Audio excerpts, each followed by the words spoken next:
Oh, God! Sally's heart dropped as she heard her beloved husband Harry groaning in agony from the bedroom. Despite the searing pain he was enduring, Harry refused to let his weakness show, determined to be strong for Sally, who was already shouldering so much of the burden. For 2 long years, Harry had been confined to his bed, unable to stand on his own 2 feet.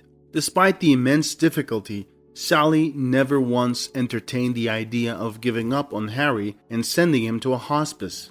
She was committed to staying by his side and supporting him through every step of the way. People around them supported the couple as much as they could, with words and hugs. Despite the difficult circumstances, they found solace in the kindness of those around them. And then there was Rhonda, the persistent friend who never fails to offer her unsolicited advice and opinions. This time, her approach was sudden and surprising.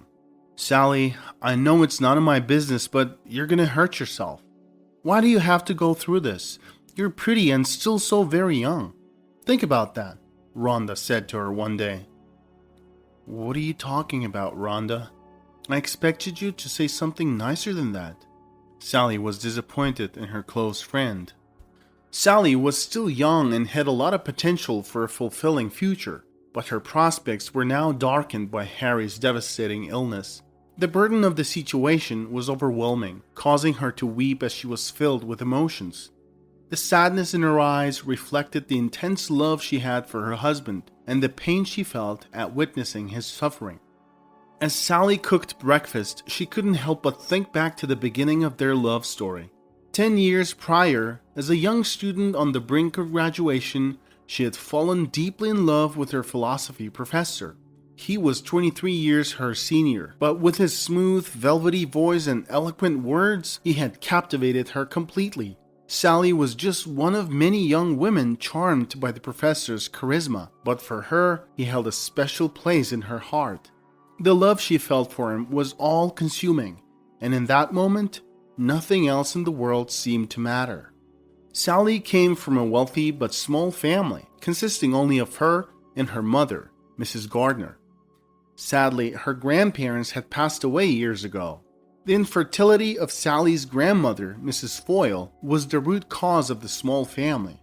Mrs. Foyle was only able to conceive at the age of 45, unlike Sally's mother, who had given birth to Sally at the age of 30.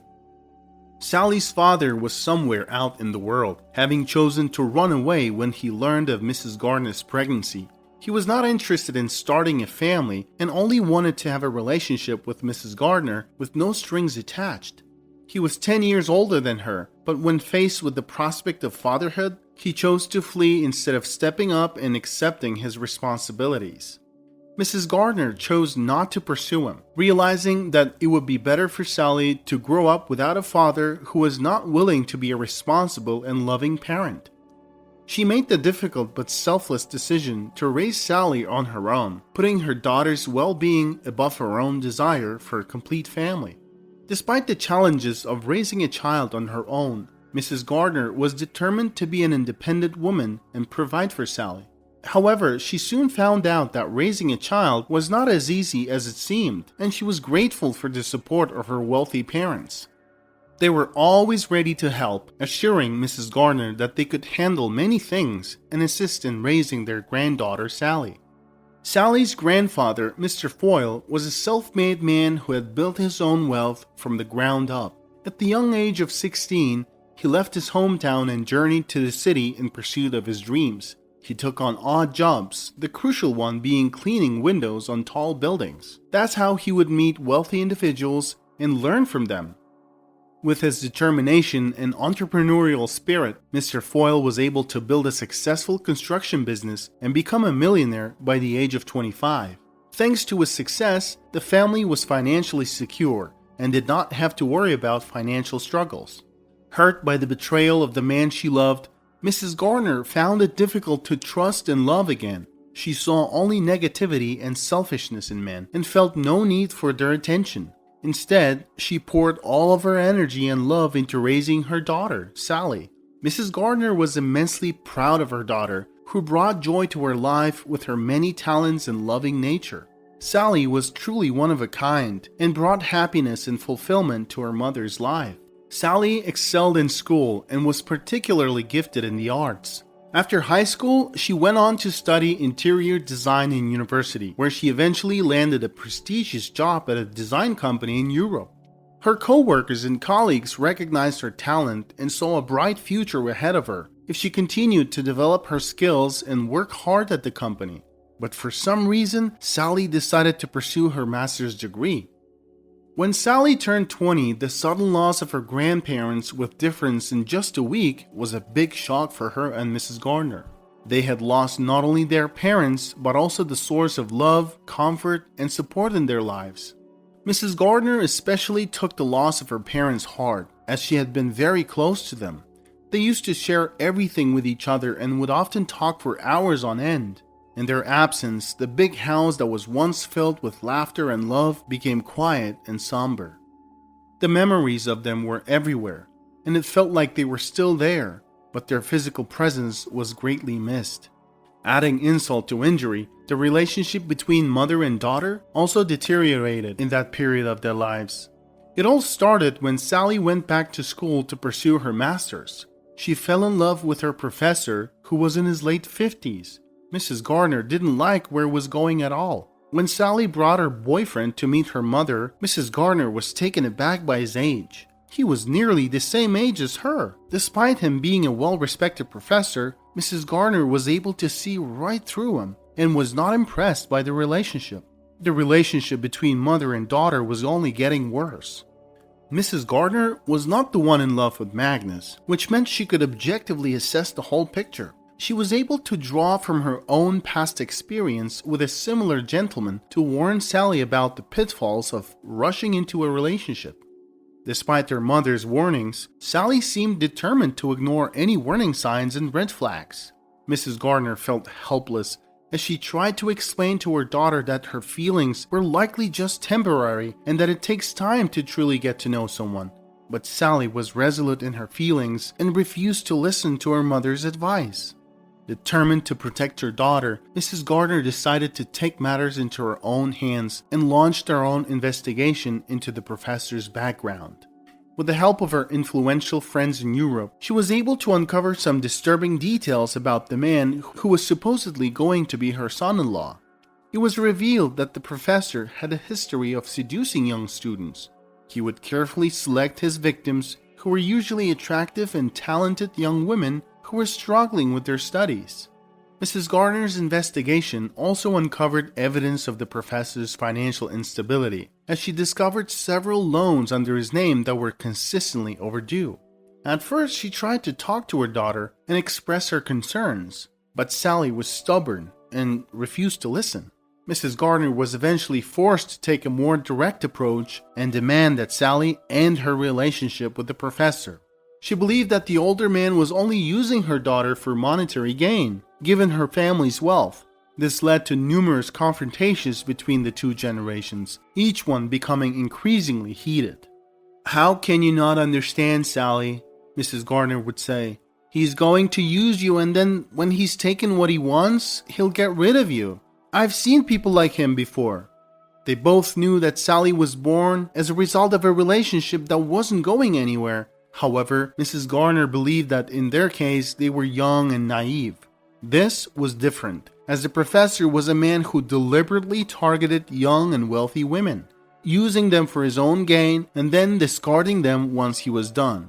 Sally wanted Magnus meet her mother again, despite Mrs. Gardner's warnings. Magnus put on a show of being a romantic man who had finally found his soulmate. However, as soon as he realized how wealthy they actually were, he saw an even bigger opportunity. At the time, Magnus was staying in a university-provided apartment because the bank had taken his own. He was now picturing how he'd paid off all his debts. His main goal was to create a rift between Sally and her mother and to split their fortune. Sadly, part of his plan worked, and the relationship between Sally and her mother became increasingly strained. After a few days of staying with Sally and Mrs. Gardner, Magnus left the house early in the morning, leaving behind a note on Sally's bedside table. The note read that it was either him or her mother. The situation was devastating for Sally, who was torn between her love for Magnus and her loyalty to her mother. The raindrops fell heavily on the ground, matching the somber mood of the situation. Sally was leaving, and Mrs. Gardner could do nothing to stop her. Despite her efforts to protect her daughter, Sally had made up her mind to be with Magnus. Before coming to meet Mrs. Gardner, Magnus had been messing with Sally's head, trying to convince her to take her life into her own hands and not be dependent on her mother. He told her that she deserved half of the fortune. However, when Sally showed up at Magnus's door with just her suitcase, he knew his plan was over. "Are you nuts? What did you say to your mother? I thought you would come with at least half of the fortune. I think this whole thing was a big mistake, and I feel like I don't love you anymore, Sally. I'm sorry, but we can't be together." "What are you talking about?" Sally was shocked and hurt. She realized that Magnus never truly loved her, but only saw her as a means to an end. This story is a testament to the power of infatuation and how it can actually cloud a person's judgment. She gathered her strength and replied, "I thought love was about supporting each other and facing life's challenges together, not about money. I'm so sorry, Sally." And just like that, Magnus shut the door in front of her. A moment later, a stream of tears began flowing from her eyes. She stood there for several minutes, not knowing what to do next. Then she picked up her suitcase and slowly wandered away. She thought hard about everything she had done wrong, how she didn't listen to her dear mom, how she ended up being scammed. Now that she was all alone, she had to figure out her ways. For now, she thought she needed to find a job. Soon she realized all the stress and anxiety made her feel so insecure that she couldn't find a decent job for her qualifications. There was one job at a school. They had been looking for an arts teacher. The school was located in an inner city, had limited funding, and mainly served students from underprivileged backgrounds. The pay was low and not many people were willing to take on the job. A young teacher faced a challenging time as the students continually teased and even attempted to harass her. Despite the difficulties, Sally showed resilience and stood her ground, expertly handling any insults or difficult situations thrown her way. To her colleagues' surprise, she was able to maintain her composure and assert herself as a competent authority figure. Eventually, something unexpected happened that led to her meeting Harry. Harry worked as a system administrator at the school and was fortunate enough to not have to deal with troublesome students. He tried to avoid confrontations with the difficult teenagers. He was thin and wore glasses, making him an easy target for bullies. He secretly liked Sally, but was too shy and lacked the confidence to approach her. For now, he remained a spectator until one day. Despite his nervousness, Harry mustered up the courage to approach Sally one day. He waited for her to exit the building, but to his surprise she was accompanied by a group of teenagers who were harassing her. Harry quickly walked behind the corner. He was too shy to call out to her, feeling that someone as beautiful as Sally would not take notice of someone like him.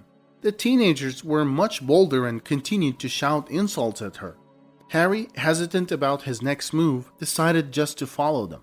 As they walked around the corner, the leader of the group, Liam, said to Sally, "Let's talk now, huh? You're too confident in the classroom." Along with two other classmates, Liam pounced on Sally, and they suddenly started pulling her into an alleyway. They were out of control, seemingly under the influence of some kind of substance. Sally desperately cried out for help as she was being dragged down the alleyway. Just when she thought all hope was lost, a thin young man appeared from the other end of the alleyway. She recognized him as a geek from the school, and he was armed with a stick. Harry confronted the bullies and demanded that they leave her alone.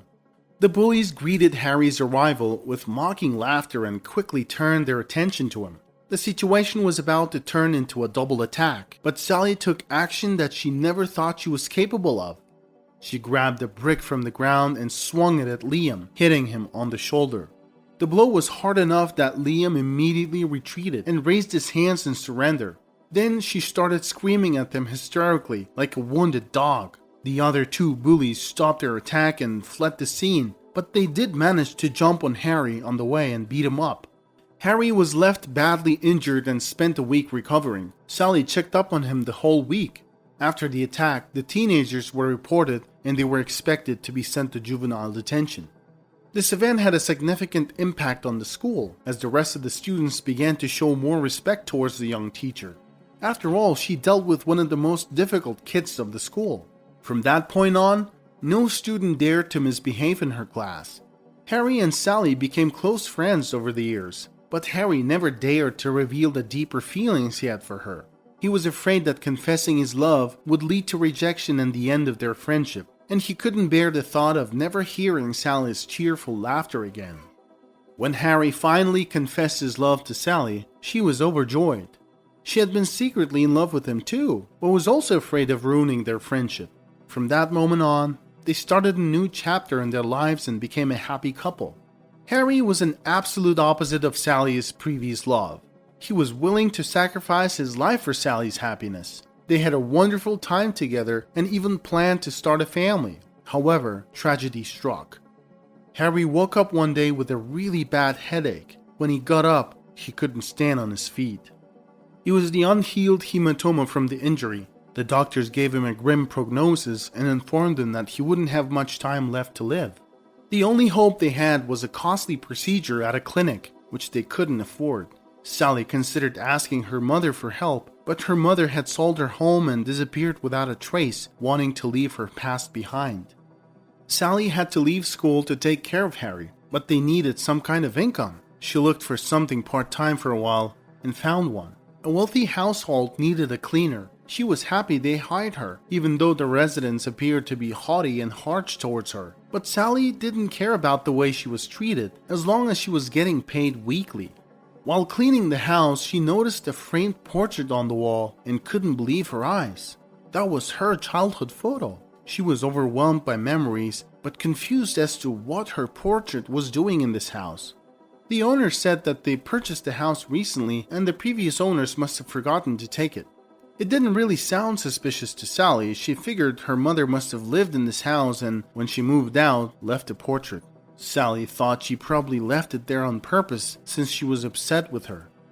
Her heart ached at the moment. She really wished she could visit her mother and give her a hug. But after all that happened, she was afraid her mom would not let her near her. But she was wrong.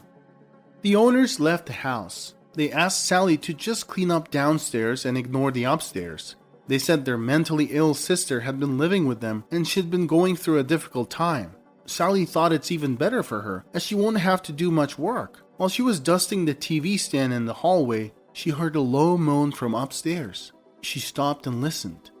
The moaning continued and it was full of pain. As much as Sally wanted to mind her own business, it was difficult to ignore the moaning. She was familiar with this type of moaning, as it indicated that the person was in severe pain. When Harry had headaches, he would moan like that. She couldn't take it anymore and went upstairs. She slowly approached the door and noticed the key in the lock. The whole situation was getting more suspicious. She wondered why the door was locked from the outside. Something wasn't right. Eventually, Sally summoned all of her courage and opened the door silently. To her shock, she found her mother lying on the bed inside. She looked like she'd been tortured. There were black shadows around her eyes and her lips indicated she was dehydrated. She was lying on the bed with her eyes closed. When Sally came in, she opened her eyes, but she was looking somewhere off to the side. Sally realized she couldn't see. She slowly approached her mother and spoke to her. When her mother recognized Sally's voice, they both hugged and cried. The couple was arrested upon their return. Sally was stunned when her mother told the whole story. Bridget showed up one day claiming she was her half-sister. As it turned out, Sally's grandfather made a mistake when he was younger by giving in to a momentary attraction which he regretted for the rest of his life. As a result, an illegitimate daughter was born. Bridget, Mrs. Gardner's half-sister, was a troubled woman who had been in and out of prison many times. Bridget had never known that her father was a wealthy man. However, after her mother's death, she discovered unsent letters from her mother, which revealed the truth to her. She and her husband then searched for her half-sister and demanded that she share the inheritance with them. Surprisingly, Mrs. Gardner agreed to do that, but only on the condition that Bridget take a DNA test. Since the criminals thought the DNA test was too risky for their identities, they devised a plan to steal the inheritance. They poisoned and paralyzed Sally's mother as part of their strategy to steal her house. Fortunately, Sally disrupted their plans, preventing them from achieving their goal. Neither Sally nor her mother could have imagined that they would reunite under such distressing circumstances, but their meeting had a lasting impact on their lives. Despite only a few months passing, happiness has been restored to their family. Harry made a full recovery after receiving treatment at an expensive clinic. Mrs. Gardner also recovered fully from the poisoning. Sally apologized and asked for forgiveness. She learned some important lessons, and the most significant one was her association with the professor. However, if it wasn't for the professor, she would never have met Harry, and now she was expecting a child with him. Sally happily shared the news with everyone. When Harry and Mrs. Gardner heard the news, they were so happy and celebrated it. Sally continued working as an arts teacher. At school, she was one of the most energetic teachers. She wasn't really happy about the teenagers who were going to spend time in juvenile detention. After all, they were just kids. In fact, if it weren't for them, Harry would never have gotten sick, and she wouldn't have saved her mother. Therefore, even though she was the victim of assault, she was planning to ask the judges to be lenient. Harry and Sally decided to devote their time to working with the difficult kids at school and helping them make their